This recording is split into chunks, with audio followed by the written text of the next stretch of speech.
আসসালামু আলাইকুম রহমতুল্লাহ। আমি আমার জীবনের অভিজ্ঞতা থেকে আপনাদেরকে কিছু কথা বলি। আমি যতটুকু সম্ভব, আমি কোনো আলেম না, তলবে এলমও না। আখিরাত আছে, জান্নাত জাহান্নাম সত্য, শুধু এইটুকু বুঝ আসার কারণে আমি অলমোস্ট 2012 থেকে আমার সাধ্যমতো আমি কোরআন হাদিস পড়ার চেষ্টা করি। কিন্তু এখন আপনি আমাকে কোনো মাদ্রাসা শিক্ষিত স্টুডেন্ট বা অ্যারাবিক লাইনে পড়ছে স্টুডেন্ট, কোরআন হাদিসের তলবে এলম, তার সাথে আপনি আমাকে কম্পেয়ার করলে আমি বলবো যে না, আমি তার সাথে কম্পেয়ার করার মতো মানুষ না। আমি কিউরিয়াস, আমি নিজেকে নিজেকে দিন শেখানোর জন্য, নিজের আখিরাতের জন্য এবং ইসলামের প্রতি এক্সট্রিম লেভেলের ভালোবাসার জন্য কোরআন হাদিস পড়া শুরু করছি, এখনও পড়ি। একটা বিষয়, আমি এই 2012 থেকে অনেক রকম আলিমের সাথে মিশছি, অনেক অনেক রকমের মানুষ যারা দিন পালন করে, কম বেশি বিভিন্ন দলের মানুষ, তাদের সাথেও মিশছি।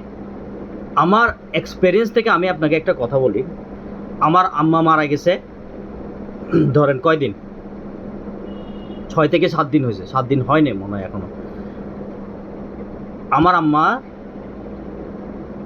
আমাদের দেশে ইনজাস্টিস জিনিসটা খুব কমন। আমার আম্মা ন্যাশনাল হসপিটালে ছিল অলমোস্ট 15 দিন। 15 দিনে আমি নিয়ে গেছি আমার মাকে গায়ে ব্যথার জন্য।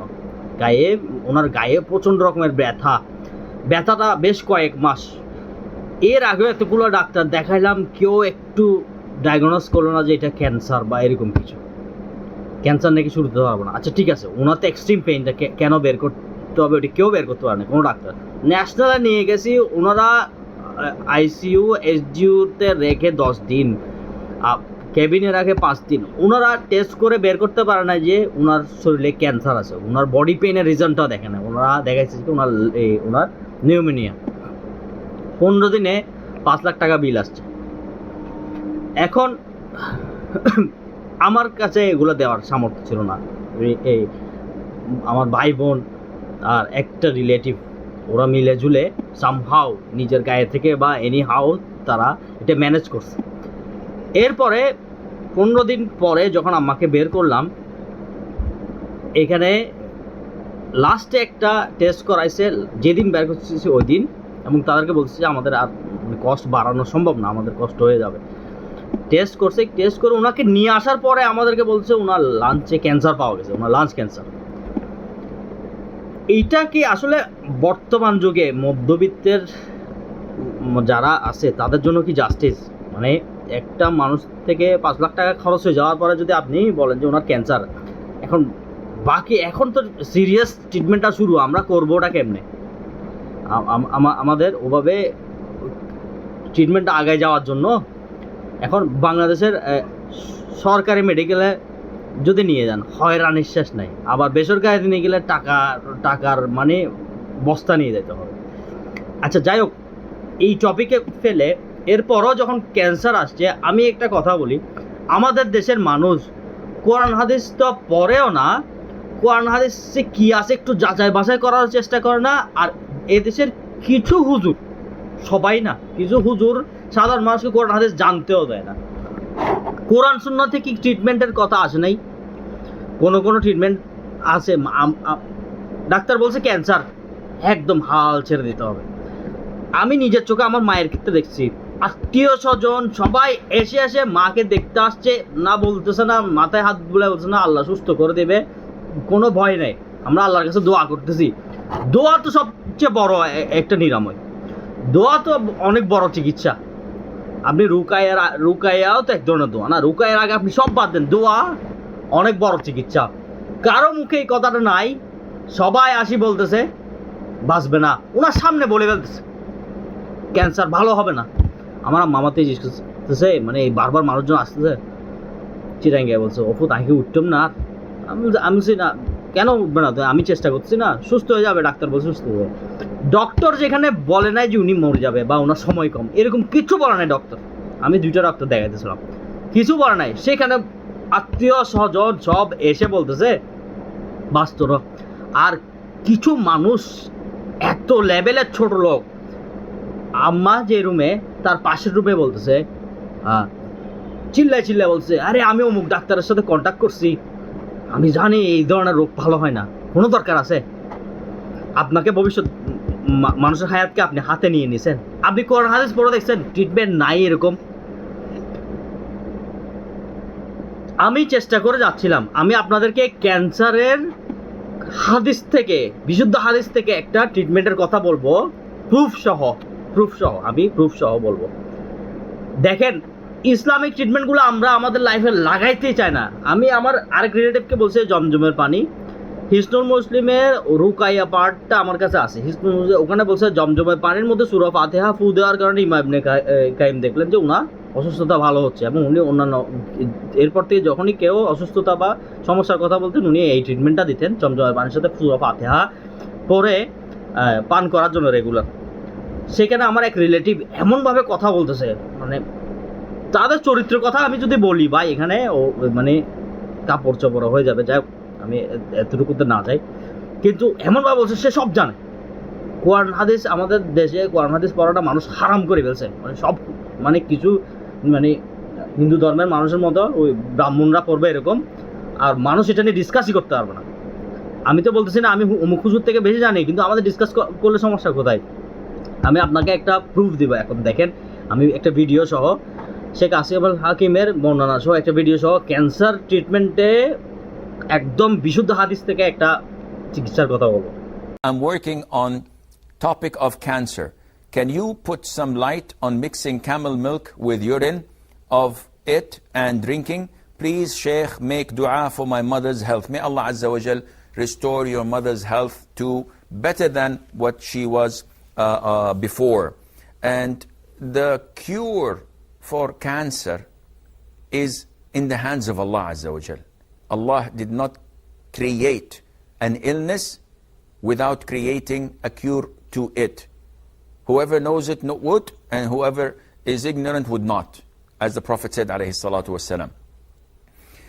And the medication or the healing process through drinking the milk and the urine of camels is authentic in the Sahih. It's in Al-Bukhari, the hadith of Al-Uraniyin, who came to Medina, embraced Islam, got sick. The Prophet ordered them to go out and live with the herd of sadaqah camels, and to drink, he specified, to drink from its milk and urine. And after a few days they got healthy, alhamdulillah, but then they killed the shepherd and they did heinous things to the rest of the hadith, etc. So the process is Islamic without any doubt. Now, maybe doctors would come and object. Maybe people without proper Islamic knowledge would say, ugh, what is this? No, this is gross, this is disgusting. Whatever you want to say it. But if you have cancer and you're taking different levels of chemotherapy and you're unable to digest anything and you vomit all the time and your hair is falling and you're bald and you are unable to even get up from your bed and you need someone to help you every step of the way, and you know that you're dying, then your only chance is to turn to Allah Azza wa Jal and to seek Islamic healing, Islamic form of medication. And this is one of them. I know a personal friend of mine who is a teacher, chemistry teacher. We taught together in high school, and I met him few months back, and he told me that they have taken a part of his intestines because he had cancer spreading all over. And the doctors told him that you have few months left. And then he dropped the chemotherapy and he went to drink dosages of urine and milk mixed together of camels. And in 5 months' time, with the grace of Allah, it all disappeared. And I asked him, how was the taste? He said, in the very first day, 2 days, it was not that good. But until today, he says, I'm drinking it every single morning and I have no problem with that. So if you bring a small cap and you fill it with camel urine and mix it with a glass of milk and you drink it with the grace of Allah, this is a form of healing. Now you need physicians to prove this. And I heard that there are a lot of research on this subject. A well-known doctor here has immense and huge, she's a professor, and she's in King Abdulaziz University. She has huge researches on the validity and the benefits of using such medication in treating cancer. You can refer to that, inshallah. কি বলতেছে আসিম আল হাকিম হাফিজাহুল্লাহ, ওনাকে প্রশ্ন করা হয়েছে যে একজন cancer নিয়ে কাজ করতেছে, তার মাও অসুস্থ, মানে তাকে একটু মানে কোরআন সুন্নাহ ভিত্তিক একটু গাইডলাইন দিতে যে উটের দুধের সাথে অল্প পরিমাণ উটের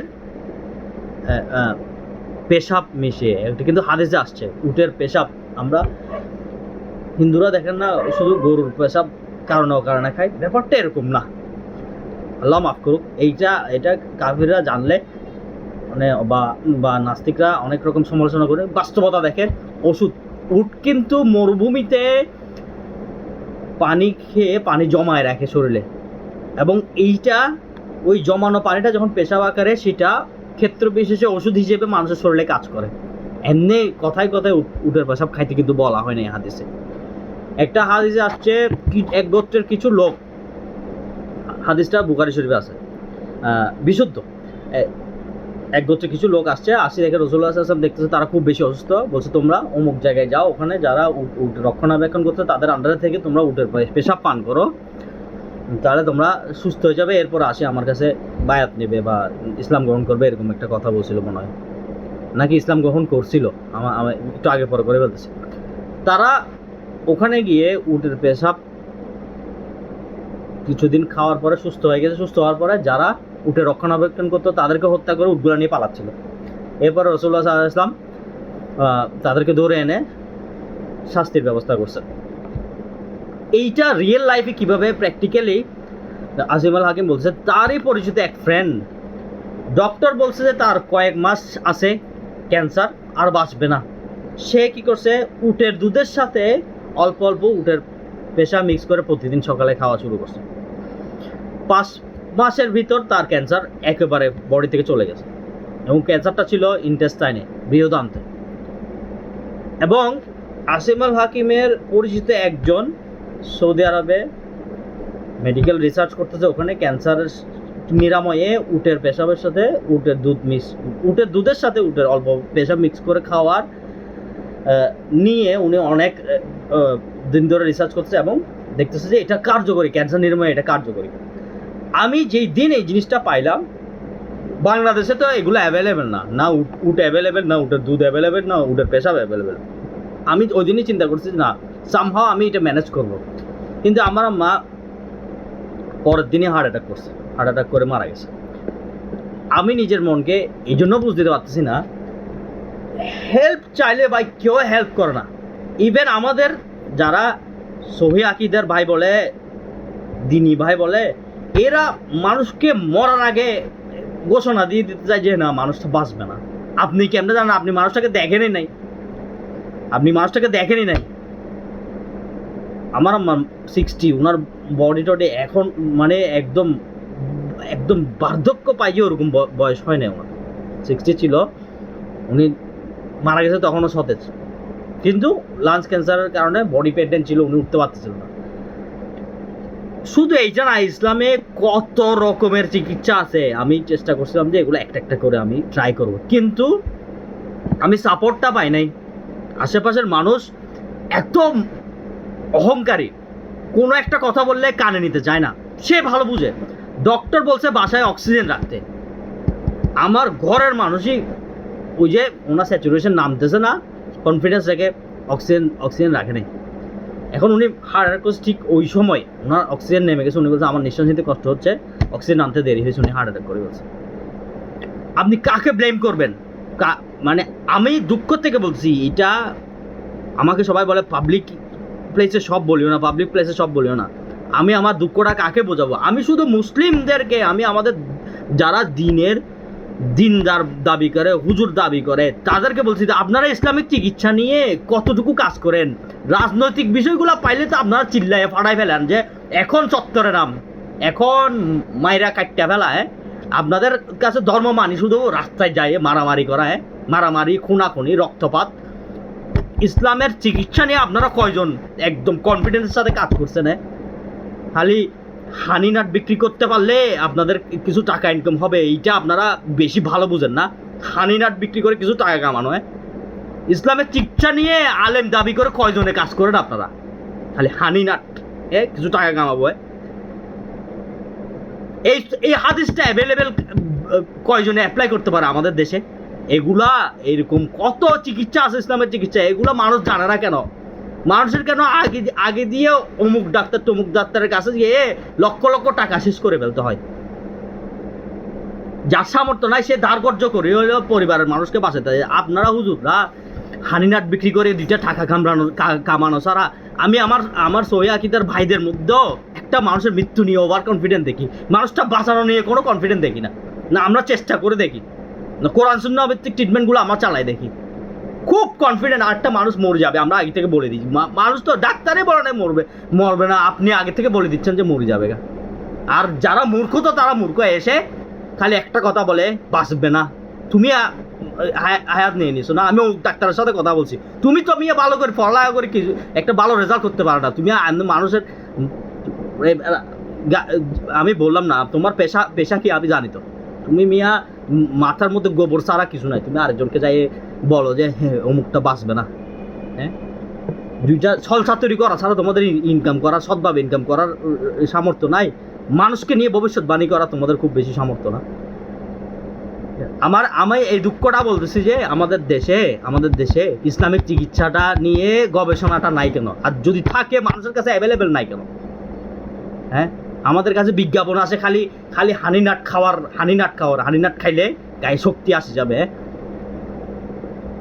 আমি ইউটিউবে যে এই ভিডিওটা খুঁজে বাইর করলাম, অ্যাভেলেবেল মানুষ মুসলিমদের, এটা আলেমদের দায়িত্ব না? মুসলিমদের ইসলাম থেকে কল্যাণ পাওয়ার, হাদিসগুলা প্রত্যেক ঘরে ঘরে পৌঁছে যাওয়ার, কল্যাণ পাওয়ার সুন্নাহগুলা যেগুলা পাইলে মুসলিমরা উপকৃত হবে, এই সুন্নাহগুলা ঘরে ঘরে পৌঁছানোর দায়িত্ব আলেমদের দায়িত্ব না? আলেমরা শিখায় যে পেশাব করে 40 কদম হাঁটতে হবে, এটার জন্য মারামারি দেয়। হ্যাঁ, কোথায় আছে কোরআন হাদিসের পেশাব করে 40 কদম হাঁটতে হবে? আসল সুন্নাহগুলো আপনারা লুকায় রাখেন কেন? আসল সুন্নাহ নিয়ে আপনাদের আলোচনা নাই কেন? আপনারা ওই মানুষকে বেকুব বানায় রাখা। তারপরে আমি আমার নিজের পরিবারে দেখছি এরা কোরআন হাদিসের কথা বললে চিল্লাই উঠে, কারণ ওরা হুজুর থেকে ফালতু কথা শুনছে, কিচ্ছা কাহিনী শুনে মনে করছে যে এগুলাই ইসলাম, কিচ্ছা কাহিনী। আমি আমার আম্মা যখন অসুস্থ, আমি আমার আম্মার পাশে বসে একটু একটু করে তাফসির পড়তেছিলাম সূরা ফাতিহা, কারণ চাচ্ছিলাম কি, আমি জানি যে কোরআন ছাড়া আর কোনো কিছু মনে শান্তি দেয় না। একটু কোরআন তিলাওয়াত করছি, এরপরে সূরা ফাতিহার তাফসিরটা পড়তেছিলাম। উনার যাতে আল্লাহর প্রতি মনোযোগটা বেশি আসে, আল্লাহর প্রতি ভরসাটা বেশি আসে। আমার নিজের বোন আমার সাথে চিল্লাচিল্লি করতেছে, কেন তাফসির পড়তেছি এখন তাফসির পড়ার সময় নাকি? মানে বাংলায় আল্লাহর নামই নেওয়া যাবে না, আল্লাহর নাম নিতে হবে মন্ত্রের মতো, যেটা আপনি বুঝবেন না। আল্লাহ ইসলামের কথা, কোরআন হাদিসের কথা আপনি বাংলায় বলতে পারবেন না। আর সমাজের রন্ধ্রে রন্ধ্রে হারাম করে এমনভাবে ঢুকে গেছে, এরা হারাম খাইতে খাইতে পেটটা এত বড় করছে, এটা ধর্মের কথা, কোরআন সুন্নাহর কথা ভালো লাগে না। আজকে এক লোক দোকানে বসে সিগারেট খাচ্ছে, আমি তাকে বললাম যে এই ভাই যে সিগারেট খাচ্ছে, ওনারও ক্ষতি আমারও ক্ষতি। সে আমার সাথে মারামারি দেওয়ার অবস্থা। এখন ভাই আমি মারামারি শিখাই যে মানুষ, তারপরে আমার বাপ মা মারা গেছে, যে এই বছর মা মারা গেছে 6 দিন, বাপ মারা গেছে জানুয়ারিতে। আমার এগুলো ভালো লাগতেছে না, আমি কোনো রকমের বস্তু দিয়ে কাটায় চলে আসতে পারছি। সে আমার সাথে মারামারি দেওয়া আসতে, আমি কেন তার সিগারেট খাওয়া ক্ষতি বললাম? আমাদের দেশে হালালের 2 পয়সা মূল্য নাই। হারাম যে করবে তাকে মানুষ মাথায় তুলে রাখবে, হারাম করে টাকা কামাইলে তাকে মাথার উপর তুলে রাখবে। আর হুজুরদের তো শুধু হুজুরদের 2টা কাজ, একটা হচ্ছে বিয়ে করা, রিসোর্টে কিছু, সবাইকে বলতেছি না, চোখে দেখা একটা হুজুর তো রিসোর্টে এক ধরা খাইছে, এরকম একটা ঘটনা আছে। যাই হোক, আমি এটাকে বিকৃত করতেছি না, এটা আপনারা কেউ আবার বড় করে বলিয়েন না।